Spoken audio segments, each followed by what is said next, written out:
तो अभी से 5 साल पहले क्लासिक लेजेंड कंपनीज की शुरुआत की गई थी और ये जो पर्टिकुलर कंपनी है, इनका मेन मोटिव था जो आइकॉनिक मोटरसाइकिल ब्रांड्स रहे हैं हमारे इंडिया में या ग्लोबली, उनको रिवाइव करने का। उनमें से जो सबसे पहला ब्रांड जो रिवाइव होकर हमारे सामने आया वो है जावा, और उसके बाद जो दूसरी ब्रांड अब रिवाइव होकर जल्दी हमारे मार्केट में लॉन्च हो जाएगी वो है यज़दी।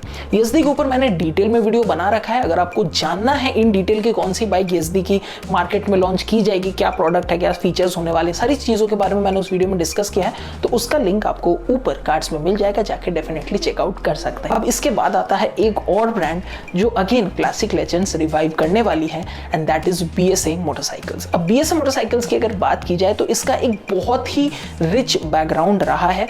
बहुत टाइम तक ये एक बहुत ही पॉपुलर मोटरसाइकिल ब्रांड रहा है, लेकिन उसके बाद जो है ये ब्रांड डिफंक्ट हो गई।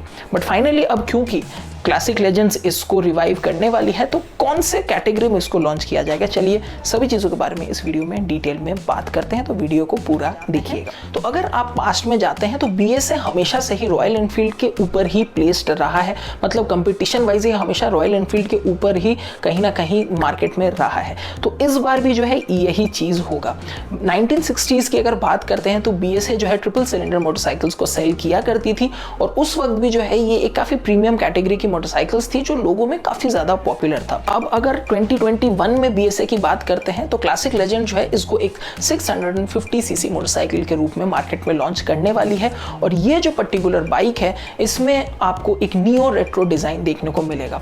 जी, ये चीज जो है क्लासिक लेजेंड्स के अक्रॉस सभी ब्रांड्स में आपको देखने को मिलेगा। चाहे आप जावा की बात करें जो अगेन वही आइकॉनिक जावा के डिजाइन को रिवाइव करके लाया गया है, और उसमें जो है क्लासिक लेजेंड्स ने बेहतरीन काम किया है। सिर्फ और सिर्फ अगर हम प्लेन डिजाइन की बात करते हैं तो यज़दी में भी ये चीज कहीं ना कहीं आपको थोड़ा सा देखने को मिलेगा, एंड अगर हम BSA की बात करें तो उसमें भी ये चीज डेफिनेटली यूज होने वाला है। मोस्ट प्रोबेबली इस बाइक का डिजाइन जो है वो रिवाइव किया जाएगा ऑफ द A75 रॉकेट 3, जो कि अगेन BSA का एक बहुत ही पॉपुलर प्रोडक्ट था।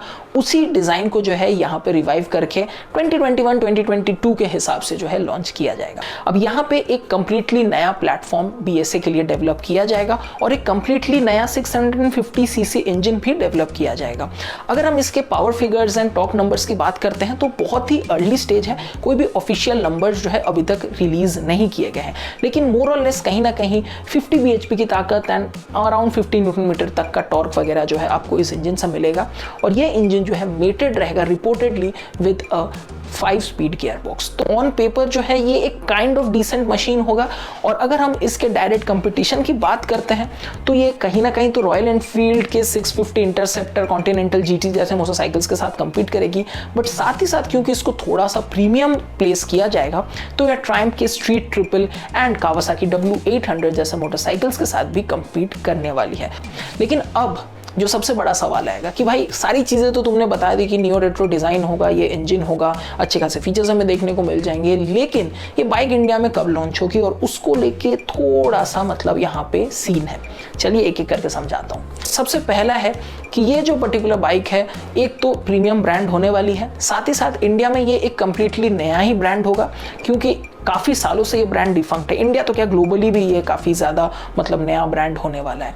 अब रॉयल एनफील्ड 650 सीरीज़ का जो है इस पर्टिकुलर सेगमेंट में काफ़ी अच्छा पकड़ है। साथ ही साथ जिन बाइक्स के मैंने नाम लिए जैसे कि ट्रायम्फ स्ट्रीट ट्रिपल या फिर कावासाकी W800, इन टाइप के मोटरसाइकिल्स जो है इनको एक काफ़ी प्रीमियम कैटेगरी में लोग मानते हैं। तो इनको जो है उस तरीके से कम्पीट कराने के लिए प्राइसिंग, प्रोडक्ट जो है नहीं हो पाएगा अगर हम सिर्फ और सिर्फ इंडियन मार्केट की बात करते हैं। इसको भी अगर क्लासिक लेजेंड सॉर्ट आउट कर देती है तो उसके बाद भी एक और प्रॉब्लम आएगा, और वो है ट्रेडमार्क रिलेटेड इशू।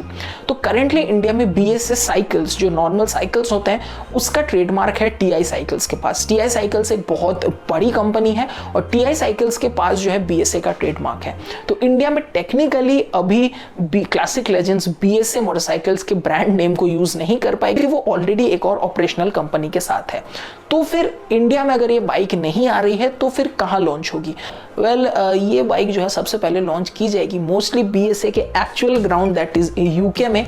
यूके में ही जो है इस बाइक का प्रोडक्शन भी होगा और वो चीज ऑलरेडी कंफर्म हो चुका है और वहीं पे जो है इस बाइक को लॉन्च किया जाएगा। वहां पे जो है मार्केट अभी भी इस टाइप के बाइक्स को अच्छा खासा रिस्पॉन्स दे देगी और वहां से जो है फिर धीरे धीरे बाकी पार्ट्स ऑफ यूरोप में भी क्लासिक लेजेंड्स इस बाइक को लॉन्च कर सकती है। जहां तक बात है इंडिया में, तो अगर BSA के नाम से इस बाइक को लॉन्च नहीं किया जा सकता है और तो उसी सेम पर्टिकुलर प्लेटफॉर्म, उसी सेम पर्टिकुलर इंजन के साथ यहाँ पे हमें कोई और ब्रांड के अंदर ये पर्टिकुलर बाइक दिख जाए, प्रोबेबली हायर कैपेसिटी के जावा या ESP। एंड साथ ही क्योंकि क्लासिक लेजेंड इतना ज्यादा इन्वेस्टमेंट कर रही है तो सिर्फ एक ही बाइक यहाँ पे लॉन्च नहीं होगी इस पर्टिकुलर प्लेटफॉर्म, इस पर्टिकुलर इंजन के साथ। वो और भी बहुत सारे प्रोबेबली एक स्क्रैम्बलर, एक कैफे रेसर मोटरसाइकिल्स को भी तैयार करे और BSA मोटरसाइकिल्स का एक कंप्लीट लाइनअप जो है हमें आगे चल के मार्केट में देखने को मिल जाए। ये था एवरीथिंग अबाउट BSA मोटरसाइकिल्स और मुझे लगता है कि ये एक step in the right direction. सबसे पहली बात क्योंकि क्लासिक लेजेंड्स एक इंडियन कंपनी है और ये जितने भी आइकॉनिक ब्रांड्स हैं अब धीरे धीरे एक इंडियन कंपनी रिवाइव कर रही है। ये सारी कंपनीज जो कहीं ना कहीं आगे चल के एक ग्लोबल प्रेजेंस भी बना सकती है। विद दैट सेड, आज के इस वीडियो को यहीं पे खत्म करते हैं। जाने से पहले जैसा मैं हमेशा कहता हूं, always fast serious when you drive and always wear protective gears and helmet when you ride. Till then take care, good bye and always follow traffic rules.